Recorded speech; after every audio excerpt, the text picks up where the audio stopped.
তুমি anime fan হয়ে থাকলে এই অ্যানিমেটা তোমাকে অবশ্যই দেখা উচিত, যেখানে অন্যান্য অ্যানিমে ডিসাইড করতে তোমার 3-4টা এপিসোড দেখা লাগে যে এই অ্যানিমেটা দেখা উচিত হবে কিনা, বাট এই অ্যানিমেটার একটা এপিসোড তোমাকে এই অ্যানিমেটার সাথে অ্যাটাচ করে দিবে ঠিক এভাবে।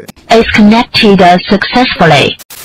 So today will talk about summer time rendering, যেটা আমার এই বছরের সেরা অ্যানিমে টপ লিস্টে আছে, যদিও এটা 2022 সালে রিলিজ হয়েছে। আর this is the first anime review of this channel, so I expect you guys তোমাদের এই ভিডিওটা ভালো লাগবে। So why waiting, let's start.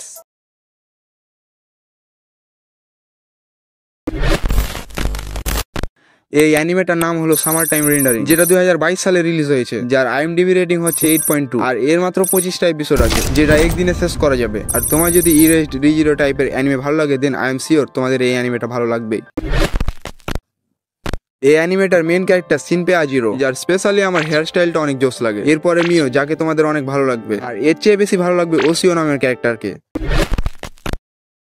ওকে, গল্পের শুরুতে এমন একটা সিন আছে যেটা দেখে আমি বলেছি না, এটাকে হালকাভাবে নেওয়া যাবে না। তো গল্পটা শুরু হয় একটা আইল্যান্ড থেকে, যেখানে আমাদের মেন ক্যারেক্টার শিনপে আজিরো সে টোকিও থেকে তার হোম টাউনে ফিরে আসে তার ছোটবেলার বন্ধুর ফিউনারালের জন্য। কিন্তু স্টোরি যখন আগে যায় তখন সে তার হোম টাউন সম্পর্কে কিছু রহস্য জানতে পারে। আর এই এপিসোডের শেষের দিকে ভাই রে ভাই, স্পয়লার দি, জাস্ট একটাই, শিনপে মরে যায়, তাও আবার ফার্স্ট এপিসোডে। দেখো, এর আগে তোমরা আমাকে গালি দাও, আমি তোমাদের বলে দিই এটা কোনো স্পয়লার না। তোমরা জাস্ট মনে রাখো শিনপে লুপ করতে পারে। এখন সেটা কিভাবে করে তুমি সেটা অ্যানিমে দেখে জানতে পারবা। এই অ্যানিমের 25টা এপিসোড আছে, বাট চিন্তা করো না, এর প্রতিটা এপিসোডের এন্ডিং তোমাকে চেপে ধরবে ঠিক এভাবে।